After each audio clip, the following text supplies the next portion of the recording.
তো hey guys, আসসালামু আলাইকুম। আমি রোহান। তো কেমন আছো সবাই? আশা করি ভালোই আছো। তো আজকে আমরা সবাই মিলে প্ল্যান করেছিলাম বিরিয়ানির ফিস্টি করব, তাই একটা লম্বা চওড়া লিস্ট নিয়ে যাচ্ছিলাম সাঁকোতলায়। তারপর আমরা চলে আসি সাঁকোতলায়। আর সাঁকোতলায় আসার কারণ হচ্ছে আমরা একটা গ্রোসারিজ দোকানে গিয়েছিলাম, যেখানে আমাদের লিস্টে যেই সব মালগুলো লেখা ছিল, তো কাকা এক এক করে আমাদের সব বার করে দিচ্ছিল।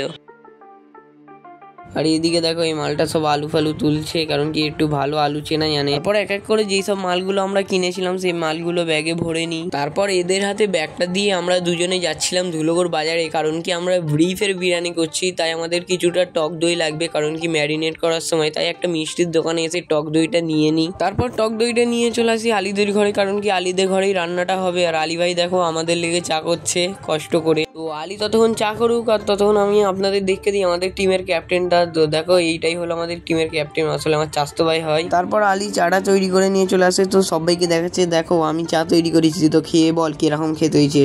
তারপর চাটা খাওয়া হয়ে যাওয়ার পর এখানে আফ্রিদা সব মশলাগুলো দিয়ে দেয়, আর এর উপর এখন টক দইটা দিয়ে ভালো করে ম্যারিনেট করবে। তো তোমরা দেখো।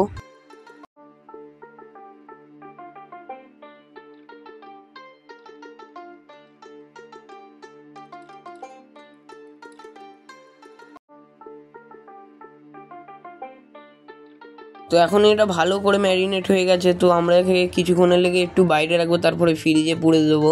তারপর একটা হাঁড়ির মধ্যে আমরা দিয়ে দিলাম আমাদের চালটা, যেই চালটা আমরা কিনে এনেছিলাম। এখন আমরা ব্রিফটাকে ম্যারিনেট করার লেগে ফ্রিজে ঢুকিয়ে দেবো 30 মিনিটের লেগে।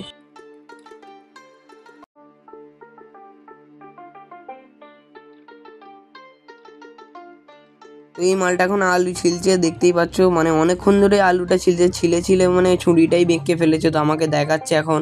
তারপর আমরা ওপরে চলে গেছিলাম কাঠ আনতে, কিন্তু এইখানে একটা এডভেঞ্চারিং জিনিস হয়ে গেছে, তো তোমরা দেখো। তো এই জিনিসটা কে কে চেনো আমাকে কমেন্টে অবশ্যই জানাবে।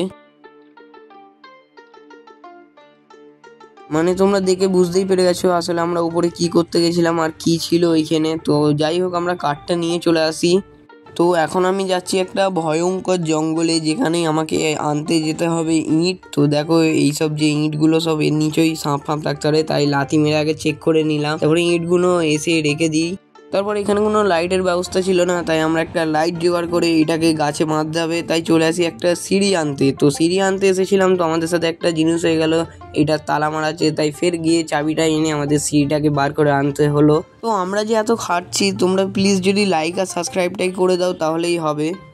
তো চালটা যাতে ভালোভাবে ফোটে, তাই আমরা এর মধ্যে পানি দিয়ে দিয়েছি। তারপর এখানে আমরা জ্বালিয়ে দিই আলো, আর আলোটা জ্বালিয়ে আমরা বানাচ্ছিলাম চুলো, কারণ কি চুলোটাই রান্না হবে। তো চুলো জ্বালানোর লেগে আমাদের কাঠ চাই, তো কাঠটা আমরা পেয়ে গেছি। তো আমাদের এবার আনতে হবে কিছু প্লাস্টিক, তাই আমরা নিয়ে চলে আসি প্লাস্টিক ওই জায়গাটা থেকে। তারপর ফাইনালি আমরা আগুনটা জ্বালিয়ে দিই, আর আগুনটা জ্বালানো হয়ে যাওয়ার পরই এর উপরে বসিয়ে দিই আমরা ভাতের হাঁড়িটা। তো ভাতটা যতক্ষণ হচ্ছে ততক্ষণ তোমরা ভিডিওটাকে লাইক করো। তারপর ভাতটা হয়ে যাওয়ার পর আমরা বসিয়ে দিই আলু। তো আলুটা এখন ভালোভাবে সিদ্ধ করছি, ততক্ষণ তোমাদের দেখাই তরকারিটা আমরা কোথায় আসলে রান্না করছিলাম। তরকারিটা আসলে আমরা গ্যাসে রান্না করছিলাম, তো দেখতেই পাচ্ছ এখানে তরকারিটা।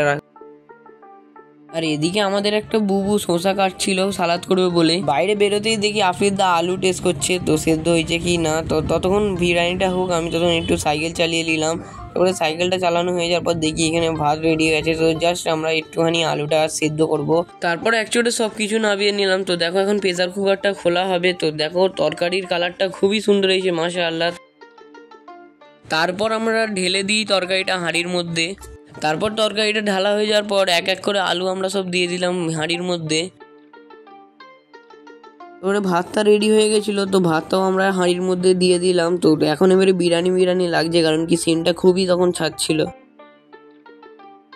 তারপর আমরা একটা সিক্রেট জিনিস দিলাম এর মধ্যে, তো তোমরা যদি জেনে থাকো আমাকে কমেন্টে অবশ্যই জানাবে। তারপর হাঁড়িটাকে চুলোর ওপরে বসে আমরা দিয়ে দিলাম সেই লিকুইডটা। তো তোমরা যদি লিকুইডটার নাম জেনে থাকো আমাকে কমেন্টে জানাবে। তো এবারে খুবই সুন্দর কালার চলে আসলো।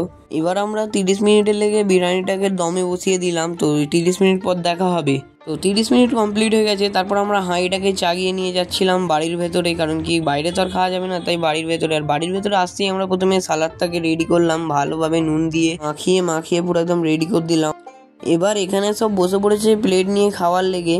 তো এখানে এখন হাঁড়িটা খোলা হচ্ছে, আর খোলার সঙ্গে সঙ্গে খুবই সুন্দর সেন্ট বেরোচ্ছিল, কিন্তু আমার একটা প্রবলেমের লেগে আমি এখানে খেতে পারবো না। আর সেই প্রবলেমটা হচ্ছে আমার হাত। আসলে যখন এখানে আমরা সব রান্না করছিলাম তখন আমার হাতটাই একটু হাঁড়িটা সরা মানে ঠেকেছিল, তো আমার পুরো হাতটাই পুড়ে গেছে, দেখতেই পাচ্ছ।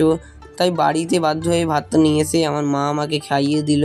তো আজকের ব্লগটা এইটুকুই। আপনাদের যদি ভালো লাগে লাইক আর সাবস্ক্রাইব করবে। তো দেখা হচ্ছে অন্য কোনো ব্লগে, তাহলে ততক্ষণে লেগে আল্লাহ হাফেজ।